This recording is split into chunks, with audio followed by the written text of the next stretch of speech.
ప్రమాణాల ప్రకారం ఎవరికైతే బెనిఫిట్ ఉంటుందో వాళ్ళే హత్య చేసినట్టు అని చెప్పి అది జాతీయ అంతర్జాతీయ న్యాయస్థానాలు ఇన్వెస్టిగేషన్ ఏజెన్సీస్ తేల్చేసినాయట.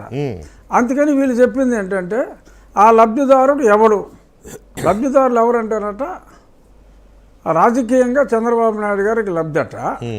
ఇలాగా ఆస్తుల రీత్యా నల్లరెడ్డి సునీతకు రాజశేఖర్కి లబ్ధట.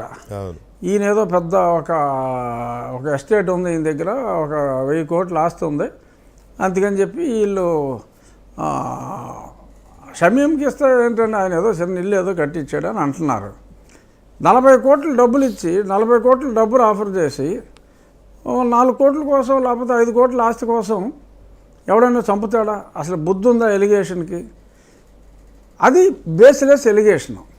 బట్ లబ్ధిదారులు ఎవరు అనేది వీళ్ళు అన్నారు కాబట్టి చెప్తున్నా.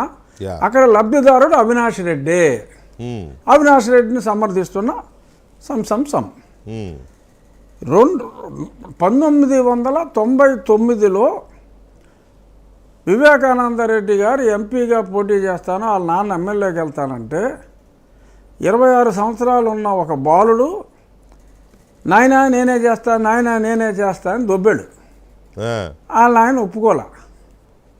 ఎందుకంటే చెప్పారు కదా ఆయనే, ఇటు 10వ క్లాస్ తర్వాత ఫారెన్ పంపితే హోమ్సిక్ అయ్యాడు, సో ఆడికి ఏదో అయింది ఆడు పెద్దగా చదువుకోలేదా అని చెప్పి పాప ఆయన అన్నదే, ఆయన నోటితో మాట్లాడిన వీడియోలు కూడా మనం చూసాం.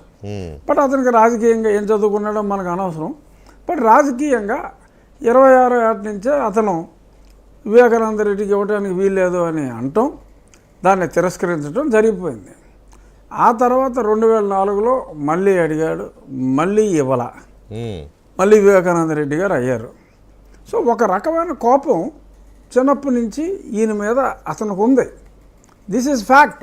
మీరు ఎవరిని అడిగినా చెప్తారు. 1999లో అతను టికెట్ కోసం ట్రై చేశాడా లేదా, 2004లో ట్రై చేశాడా లేదా, 2004లో మరి ఎప్పుడైతే రాజశేఖర రెడ్డి గారు ముఖ్యమంత్రి అయిపోయాడో, ఆయన ముఖ్యమంత్రి అయిపోయిన తర్వాత మళ్ళీ మనోడికి స్టార్ట్ అయింది ఇచ్చింగ్. 2007లో మళ్ళీ గొడవలు అంకించుకున్నాడు. రాజీనామా చేస్తావా చేయవా అని ఆయన చొక్కా కూడా పట్టుకున్నాడు. చొక్కా కూడా పట్టుకున్నాడు. ఇది నిజం. మీరు కావాలంటే ఎవరినైనా అడగవచ్చు, అడగవచ్చు, రాజశేఖర్ని అడగవచ్చు, ఎవరినైనా అడగవచ్చు, తెలిసిందే కదా. సో చొక్కా పట్టుకున్నాడు. అంటే ఏంటి, జగన్మోహన్ రెడ్డికి వాళ్ళ చిన్న ఆయన అంటే విపరీతమైన కోపం.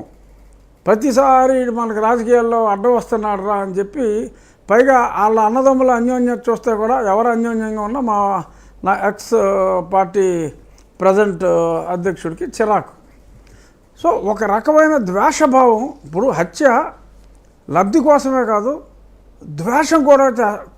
ద్వేషంతో కూడా చేస్తారు. మరి ఆయనకు తెలిసిన ఇంటర్నేషనల్ ప్రమాణాల్లో అది ఉందో లేదో కానీ బెనిఫిట్ కోసం జరిగే హత్యలు చాలా తక్కువ.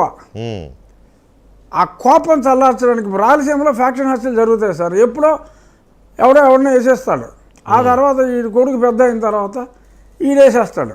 ఎందుకు? డబ్బు కోసమా? కక్ష కోసం. అలాగే ఇతను మనసులో ఒక ఇది గూడుకట్టుకుంది. ఆ రకంగా చూస్తే మానసికంగా ఇతనికి కూడా చాలా లబ్ధి చేకూరింది, ఇతని కక్ష తీరింది అని అనుకోవచ్చు. One aspect of it. రాజకీయంగా వీళ్ళకి లబ్ధి వచ్చిందట. రాజకీయంగా లబ్ధి రావడానికి అతను ఏమన్నా పదవిలో ఉన్నాడా? ఈ జగన్మోహన్ రెడ్డి అతనికి ఏమన్నా పదవి అంటే కంటెస్ట్ చేయడానికి ఎంపీ ఇవ్వలేదు కదా. అసలు 2014లో వాళ్ళ తల్లికి చెల్లికి ఇవ్వకుండా అవినాష్ రెడ్డికి టికెట్ ఎందుకు ఇచ్చాడు? అవినాష్ రెడ్డి ఎవడు compare to their own family? In what way?